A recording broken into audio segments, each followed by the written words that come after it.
How to make smooth slow motion in CapCut.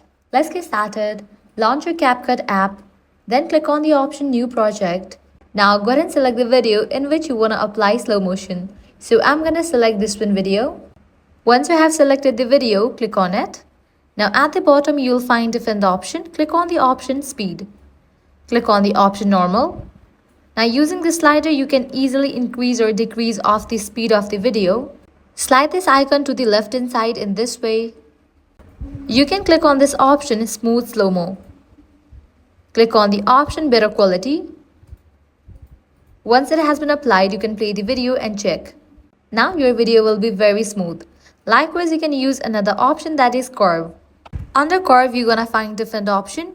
You can use any of it. So let's use Custom. Now you can use this icon to make your video slow-mo.